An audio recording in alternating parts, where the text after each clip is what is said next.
These people weaponize IPSI-PD? Phrase to be used as a weapon or weaponize it to try to bury somebody to do something. I mean, it seems to me that they've responded to the discovery request. You know, it's not what's done. Yeah, please tell me. Thank you, Connor. All right. I'm almost afraid to ask where we are on this, but I have 3 motions, I think, before the court. Yes. In terms of our motion, I put forth a motion to withdraw as counsel to the breakdown of communications. But you filed motions in limine also? Yes. And motions to compel discovery? Yes. Okay, well, I'll hear those and then I'll hear your motion to withdraw. Okay, and in regards to the motion, to compel the discovery. Well, it's a motion to compel specifically depositions. Yes. We put forth a motion to compel deposition. As during our second court day, we requested the court consider depositions in regards to 3 people that we think are important in terms of the facts of this case. The case of the interest of justice, there's a numerous amount of allegations against my client. We think that these people have information that would be helpful in presenting a defense. There's a number of witnesses, a lot of allegations against my clients. Why would I need a deposition of a police officer? The police officer was involved in regards to the investigation of several complaints evidently led against my client. So why would he need to be deposed, I guess? That's what my client is requesting. Okay. So there's not a basis other than a request and a wish or desire. He wishes to speak himself if he can be heard. Go ahead. Morning, Your Honor. Thank you. The reason I requested the position of Officer Lawrence is because, as we've alleged, this landlord has management. The real reason for this lawsuit against us is retaliation, because I reported them to Bishop, and that they have weaponized Salina Police Department. These people weaponize IPSI-PD? Okay, you can stop there because that request is denied. Without more, that is absolutely denied. This is the first major legal turning point of the hearing, and Judge Simpson is sending a very clear procedural message. The defendant believes the police were weaponized by the landlord, but in court, belief alone is never enough. Before a judge authorizes depositions, the requesting party generally has to explain what specific evidence is expected, why that evidence cannot be obtained through ordinary discovery, and how it is directly relevant to the issues being litigated. None of those foundations have been established here. Notice how the judge repeatedly asks, "Why do you need the deposition?" That question is doing much more than seeking clarification. He's testing whether the request is supported by a legally sufficient basis rather than speculation. Each time the answer shifts back toward broad allegations instead of concrete facts, the request loses credibility. Did you notice that the judge doesn't argue about whether retaliation occurred? He focuses on whether the requested legal procedure is justified. That's an important distinction. Courts separate allegations from proof, and procedural rules exist to keep litigation focused on admissible evidence rather than suspicion. That difference is already shaping the direction of this case. If you're going to tell me some landlord decided to weaponize the police department, Well, not then. that's going to be a complaint you're going to have to address as the police department, and I don't believe it. Why would the keeper of the records for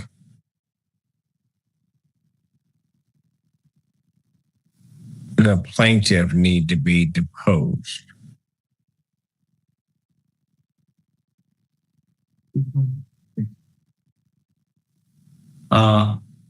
Because that goes into the heart of the matter as well. When they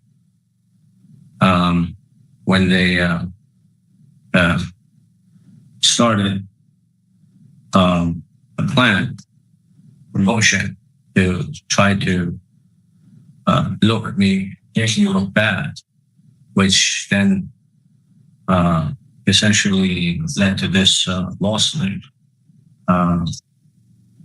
for eviction. They committed certain acts in the office and on the body cam too that I've actually reported all to, I should state, the strength of my argument here. What? We filed. Is there a specific person you're saying did all those things? Pardon me? Because I don't know who you're referring to as the keeper of the records. I don't understand keeper of the record. What does that mean? Looking at your motion to compel depositions.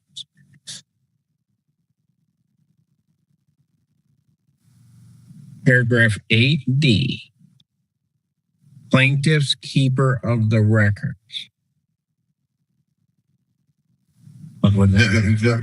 Your Honor, I think what he's referring to in regards to that is he believes that there's information that will help exonerate him from the charges, such as video or cameras set up around the complex. And have those been requested?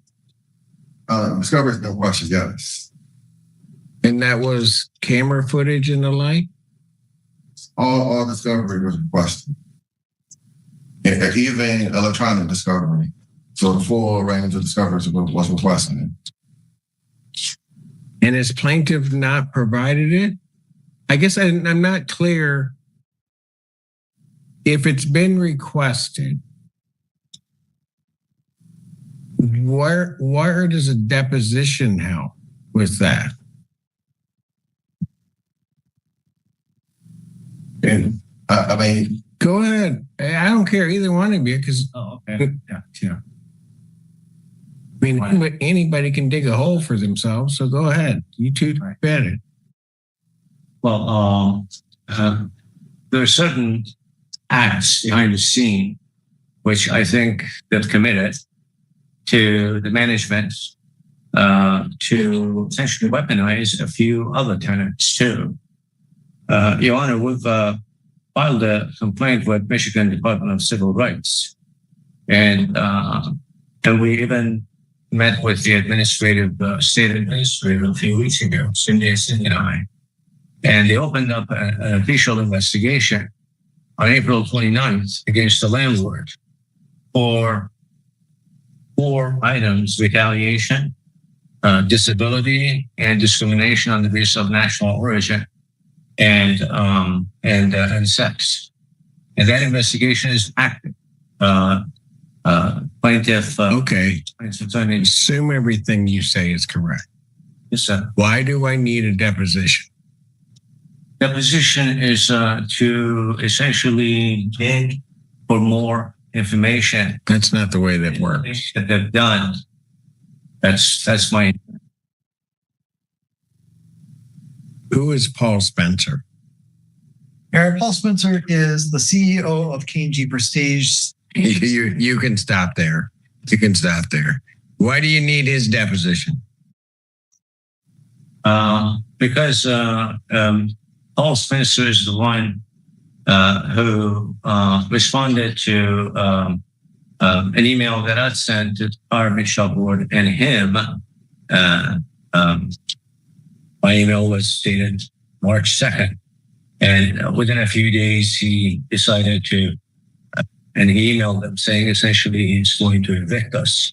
And they'll retaliate and against both. So it's important that Mr. Spencer is deposed. Why? I thought it would be getting some more information.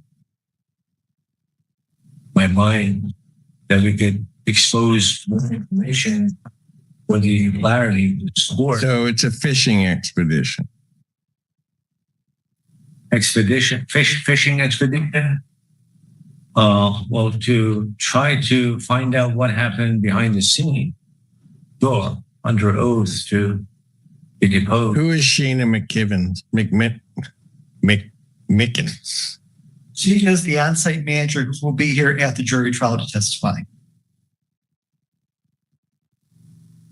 So why do you need her deposition? She's the one who also made all these false and allegations against me, which are listed in the with summons, many of which actually don't apply to me. I found out on Saturday, just this past Saturday, because there were complaints by tenants who don't even live in our building, and it wasn't even about me. And they used those as a basis to file this complaint with this court, which in my view is, well, doesn't matter what my view is. So there's so much behind the scene that they've done. One of these complaints, actually, which I think may be valid, is a complaint by tenants who was essentially poached and helped and weaponized. Everybody's being weaponized. Well, not everybody, but a few, yes, who got all the facts. She made allegations that are untrue, baseless, and it's a bit of responsibility in the complex for a poor maintenance job that they've done. They blamed me. Have interrogatories, and I think there were interrogatories, requests for production, and admissions. Yes, Your Honor. We served the plaintiff that we received approximately 360 pages in terms of discovery. I served another request for admissions interrogatories just last week. So, I mean, in terms of what... And all of those have been answered.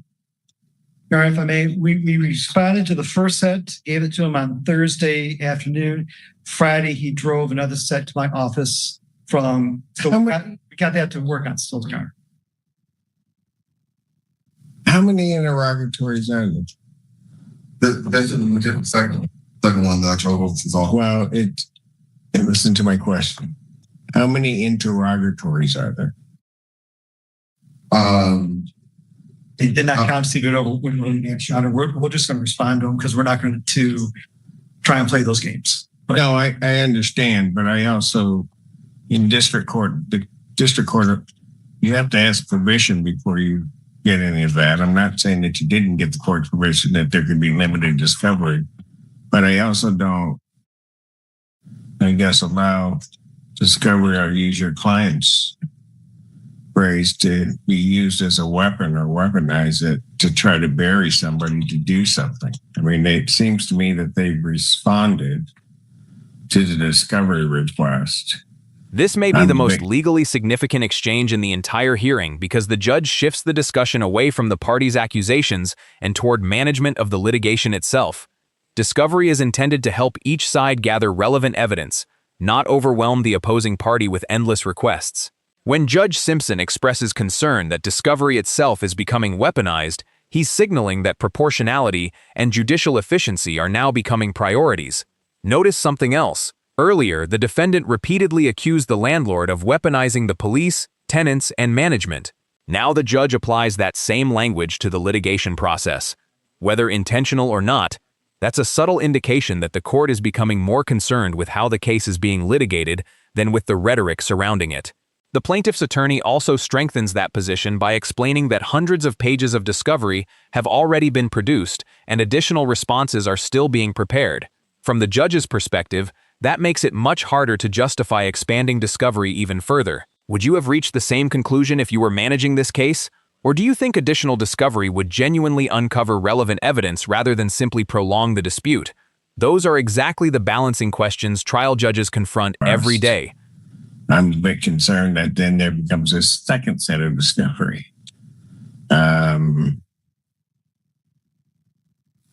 When this really is a landlord-tenant case. All right. I would have to double check, but I think in terms of the number of interrogatories, I think it's under 30 questions. And then the request for mentions, I think it's another. So under 30 questions. I think it's like 15 to 20 questions. 20 to 30 questions in terms of interrogatories, and about maybe about 18 or 20 question for mention questions.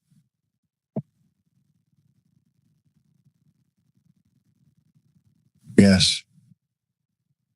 I don't object to dropping the deposition. You what? I don't object to the dropping the our request. So now you don't want depositions? Guys, I'm thinking a little bit more. Well, that's probably good because your motion was going to be denied. Yeah. So, I don't need a response on that motion, Mr. Gannon. Yes, sir. The motion to compel this depositions is denied. I would also indicate that at this point, plaintiff can answer the other set should they so choose, as well as a request for admissions or the other set of interrogatories. But I'm not going to allow any further. I think the process is being abused. And so I'm not going to have any further discovery without the permission, express permission, and written permission of the court. There will be no further discovery. If we do have a set to them that's a couple weeks to answer that, but any additional requests, there needs to be written permission from the court to do so. Yes, sir. Okay.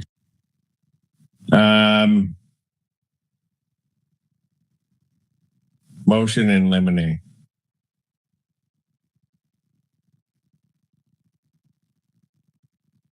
Your Honor, the motion limited was filed. I think that is we're going to withdraw that motion limited, see what plans to provide in terms of discovery, and if appropriate, if I remain an attorney, maybe file another motion limited. I don't understand why I have this now. If that was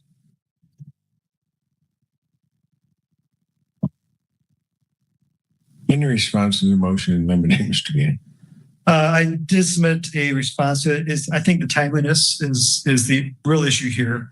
How would you know what evidence you want to exclude without even knowing what evidence has been produced yet?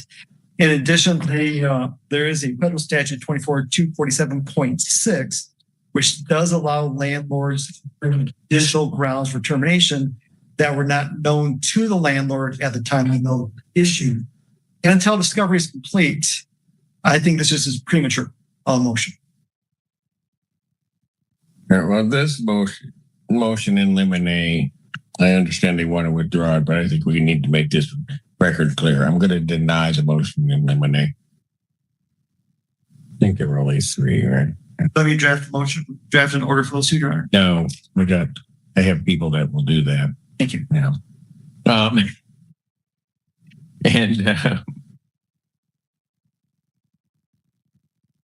The motion to withdraw. Yes. Respectfully requesting to withdraw. There's been a breakdown in communications in regards to this matter. That breakdown has remained for some time. I'm respectfully requesting to withdraw. Yadanori, or do you have a response to that? Yes, if I may, sure.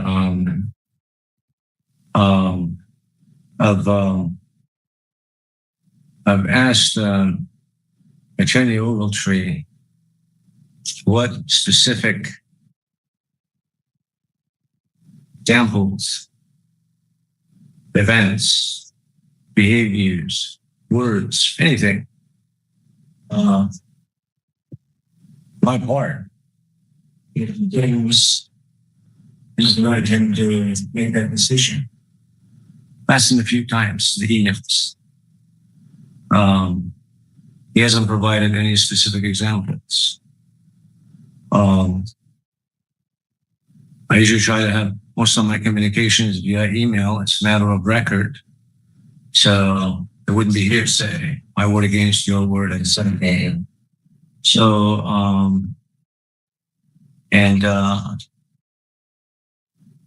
Trade told me that it's going to be teamwork.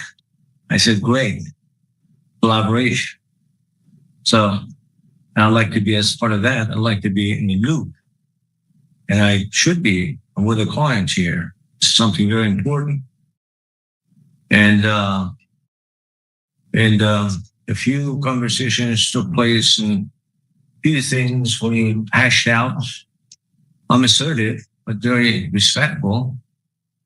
And I don't know which one of those things that we discussed between us set him off.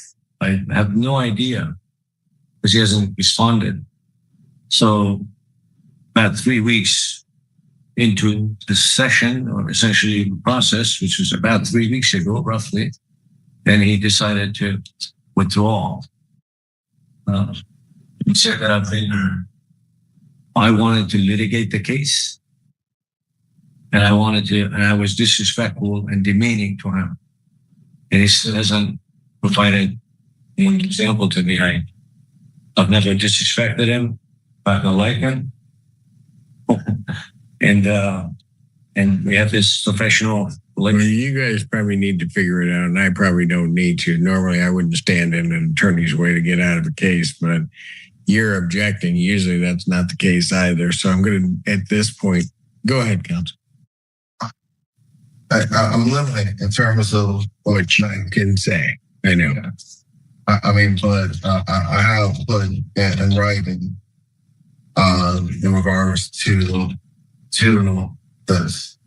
I'm just trying to think of what I can actually say. There's no attorney-client privilege. Right. I get it. My hands are kind of tired of what I can say. I would just say, I think that at this point I may have a conflict with regards to this matter. And I'm saying, how soon will we be ready to? I have a final settlement conference on the 7th, already set in this case. So on August 7th. August. What? August 4th is the first. Then you have the 4th or 7th? Oh, except for the 4th and then the 7th. 4th and then the 7th. Right. Okay, got you. I think what I'm going to do on the motion to withdraw, and Mr. Sedadori, I just want to make sure I'm clear on it. You're objecting to counsel's motion to withdraw? We need to have an attorney. Pardon? Have an attorney. Okay, but you don't need to have this one if there's a problem. I haven't had a problem. As I said, I communicated and continue to communicate with them. Well, maybe you guys can figure that out. What I'm going to do is, when is the discovery due? We just received another one on Friday, so that would be, you didn't put it in close of discovery. That was the second one. That was the second. The first one we've responded to already. I believe we gave theirs to them a couple weeks ago, so probably 14 more days, I would assume, would be when that one's due. You'd agree with that, counsel? About 14? yeah, roughly about 14 days. But I think what he's saying is he's asking for if there's some type of legal aid program that can appoint an attorney. Well, you just saw him in here. You can go to legal aid. I mean, we'll give you a number to call them, but we have already contacted them before. I mean, a while ago. And not recently. Yeah. Well, yeah, even a couple of weeks ago when I was wondering what's going to happen, they said that they're not they don't have the resources for an attorney who's going to be fighting. All right. We're wondering if the court could assign a pro bono attorney I cannot assign an attorney on a civil case. on civil case. I will just again just request to withdraw. Again, I believe I have counsel in this matter. What I will do is I will grant the motion to withdraw. Any notices, discovery, or anything like that are to be sent directly to the defendants in this case at the 939 West Clark Road, number 101, until further notice of the court. We send the first set of interrogatories. Has that already been given to him? Well, he's under an obligation to make sure that that they have them. I don't think so. Okay. So I received that for him. Right. And Your Honor, just for clarification, I know you've got it set for a jury selection. Is it August, September? At the end of August, I'm going to be out of country. So I just want to make sure we don't. I have it set for jury selection August 10th. August 10th. Right. August 10th for selection. How 1 year selection, Your Honor? Pardon? How do you run your jury trials? Is it Very well. Thank you. I understood. As far as the timing, is it the next month, the next week, the next day? It can be the next month. Okay. We'll work with timing in terms of, I work with counsel. If we select, I work with counsel in terms of timing of the jury selection. Also understanding this being a civil case, the criminal cases take precedent. I would also indicate, how much is monthly rent? 155, Your Honor. Okay. They ended by the 7-day last week an escrow order, as well as an order to have no negative contacts with all named. Yes. So, well, I just wanted to make sure that escrow has been complied with, so it has been thus far. All right. Thank you. Next question. Yes. Pay the May rent into this. I know you said starting as of June, but could we pay that to the courts too? But they didn't take the rent May from us. We'll never object to them paying more rent to the court. As Part 4 has required us not to take May. Right. So you can pay the May to the court. That's fine. I can? Yep. Oh, okay. Thank you. Thank you. Thank you, Your Honor. By the end of this hearing, Judge Simpson has resolved far more than a series of motions. He has established the procedural boundaries that will govern the remainder of the case. The requests for depositions were denied because the court was not persuaded they were supported by a sufficiently specific legal basis. The motion in limine was denied after being withdrawn, and perhaps most significantly, the judge granted counsel's motion to withdraw despite the defendant's objections, concluding that the attorney-client relationship had deteriorated to the point where continuing representation was no longer practical. Another important takeaway is the court's decision to require written permission before any additional discovery can be pursued. That ruling reflects the judge's concern that the litigation process itself was becoming unnecessarily expansive. Rather than allowing the case to spiral into increasingly broad allegations, the court imposed limits designed to keep the dispute focused on the issues that will ultimately matter at trial. The hearing also highlights an important legal reality many people overlook. Civil litigants generally are not entitled to court-appointed counsel, even when proceeding without an attorney creates obvious challenges. Procedure, deadlines, and evidentiary rules continue to apply regardless of representation. What stood out to you most? The repeated procedural rulings, the breakdown between attorney and client, or the judge's effort to keep the case narrowly focused? Those moments often shape litigation just as much as the evidence itself. If you found this case as shocking as we did, make sure to hit that like button, share your thoughts in the comments, and don't forget to subscribe for more jaw-dropping courtroom breakdowns.